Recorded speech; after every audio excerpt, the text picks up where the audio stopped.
So a couple of days ago, Jake Paul had his home raided by the FBI, and a lot of sources immediately pointed the finger and said, hey, look, there were firearms found. That's what it's all about. Now, I agree, this guy having firearms, it's a mite scary, because what's a nice way of saying really dumb? He's not the sharpest tool in the shed. In fact, if we were rating him from 1 to 10, he would rate somewhere around rocket surgeon. Wait, did I record that? Yeah, I'll cut it out later, no problem. That being said, the media, they wanted to paint a specific picture. And well, that picture, it's right out in front of you here. You can see this located near the hot tub. Man, we know why he's busted. But the problem with that is it's not the truth. Now, the reason behind it is much more egregious in my opinion, if proven, because Jake Paul, a millionaire, decided to set out. He decided to destroy property in the name of protesting, pretending he's just one of the plebs. You could tell that this was the reason that Jake Paul's residence was raided too, because at the same time,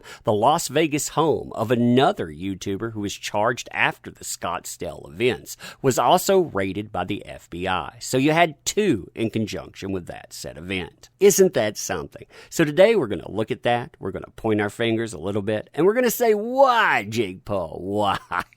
So hey there. Now typically I don't care about the lifestyles of the upper echelon of YouTube because you know what? None of that stuff truly concerns me. But when TMZ starts talking FBI warrants being served on Jake Paul's house and places like Variety put out messages like this, is Jake Paul finally going to face real consequences? It's gotten my interest piqued. Now if you don't know who Jake Paul is, first of all, consider yourself really, really lucky. And second of all, this is from GQ. Jake Paul is, simply put, a true menace to society. The social media star, once crowned, quote, a reality villain for the YouTube generation, unquote, by the New York Times, came to prominence on the now discontinued app Vine in 2013 before pivoting to YouTube, where he now has over 20 million followers posting videos with titles like Hot Girlfriend Wakes Up by a Tiger Prank and I duct taped my brother's $400,000 truck and gigantic gorilla scare prank on my girlfriend. Hilarious. He has also recently released a single fresh out of London. Yeah, that's right. I mean, really drink it in. This guy rapping.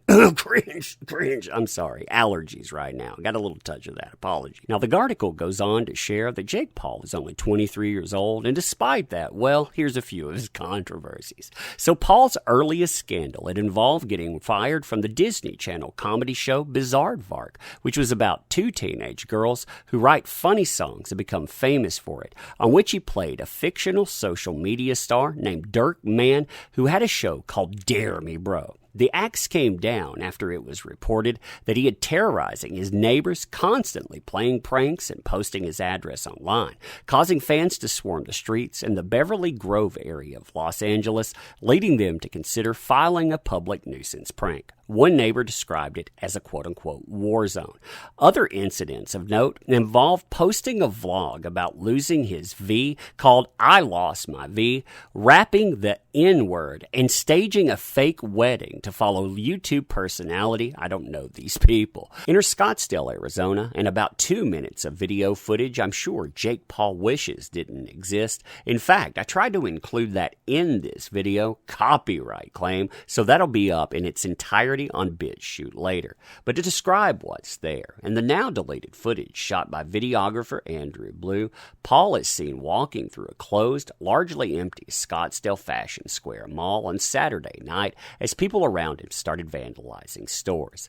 When they say vandalizing stores, they're talking about people knocking out the windows on cars on display, breaking into different stores, looting in the process. Yeah, what fun people indeed. Enter Scottsdale, Arizona, and about 2 minutes of video footage I'm sure Jake Paul wishes didn't exist. In fact, I tried to include that in this video, copyright claim, so that'll be up in its entirety on BitChute later. But to describe what's there, in the now deleted footage shot by videographer Andrew Blue, Paul is seen walking through a closed, largely empty Scottsdale Fashion Square mall on Saturday night as people around him started vandalizing stores.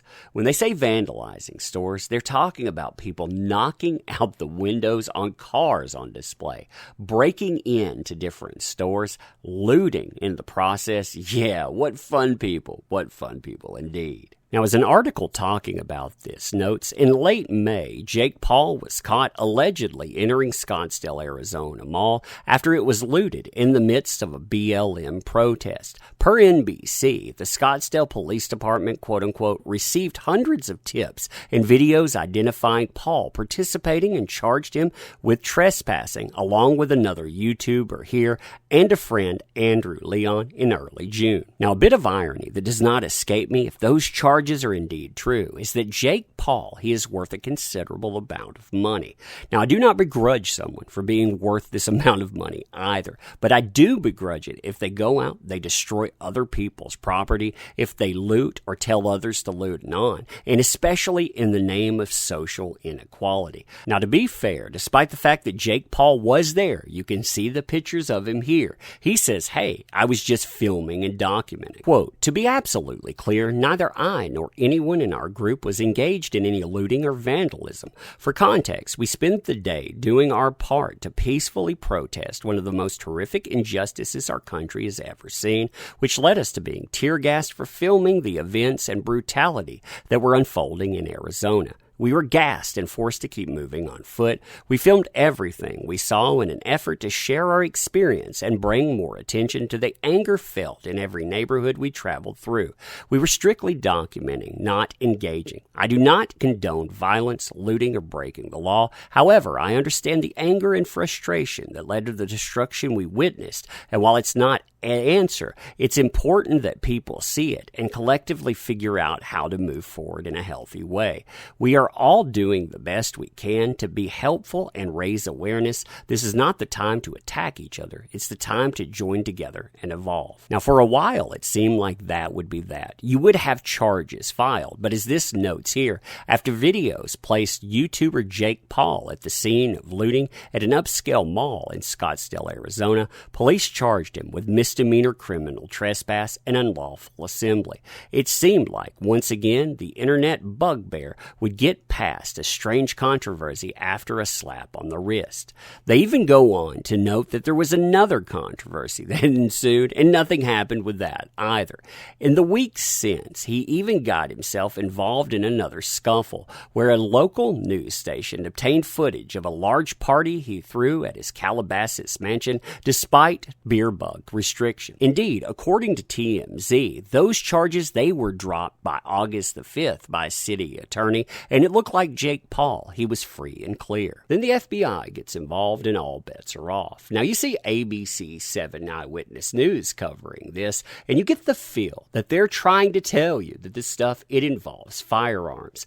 Update, authorities have seized multiple firearms from the Calabasas home of YouTube star Jake Paul after the FBI served a search warrant early this morning. And also you have this picture that has been circulating. What appeared to be multiple firearms were found scattered throughout the property, including what looked like a long gun propped up against a bathtub in the backyard.